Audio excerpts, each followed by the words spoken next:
Welcome, ladies and gentlemen. This is Judge Spectre here, bringing you the first installment of Buried Treasures. Today, I take a look at Legend of Legaia, a Japanese RPG released in 1999. And based on what I've learned about this game's history, it was considered to be a good holdover until Final Fantasy. Now, I'm not exactly sure which Final Fantasy game came out that year, whether it was 8 or 9, but after playing this game, I have to say I find that statement rather insulting. Because while this game certainly lacks the flash and budget of Final Fantasy, it definitely makes up for it in some other key areas.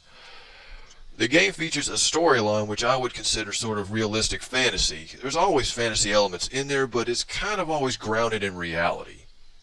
The main character of the game is your standard mute character who never talks or says anything. The second character is the female character. She was sort of raised in a cave when she was from being a baby to being a young adult, and she has really no idea how to interact with people, which is kind of funny later on in the game. And the third character is who I like to call the Raging Bull of the three. Definitely the big guy, the big warrior monk, who's pretty serious and a pretty sharp contrast to the female character. Their interplay becomes very funny later on. Legend of Legaia features quite a memorable cast of characters that I still remember to this day. So the storyline was always interesting, and I never found it dry or dull at any point.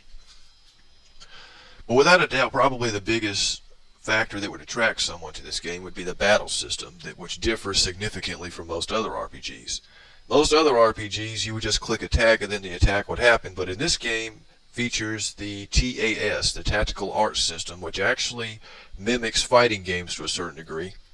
Sort of like a combo-based battle system. You have an agility gauge, and based on how long it is, you can enter commands of high, low, left, and right. And these will result in special moves, which do increasing amounts of damage as you gain more levels. And as your agility gauge increases, you'll be able to inflict more of these.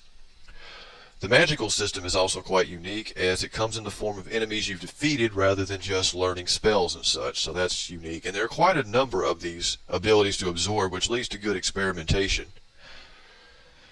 As far as the controls of the game go, I have to say that everything worked quite well. Menu navigation was pretty easy. Navigating the basic terrain was pretty fun. I mean, it's pretty standard stuff. There's really nothing that would confuse anybody here. Even noobs to RPGs shouldn't have any problems.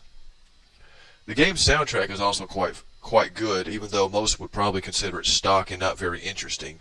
I thought it was quite good, and I actually own a portion of the soundtrack on CD. As far as detracting factors to this game go, the one thing that I found quite irritating was just that level progression feels quite slow compared to other games, and money just doesn't seem to add up fast enough. Especially towards the end of the game when items get progressively more expensive and you have to fight twice as many battles in order to gain enough money to buy these items. It doesn't really add anything to the challenge, it just makes us have to do more of the same boring stuff, and it just gets a little tiresome.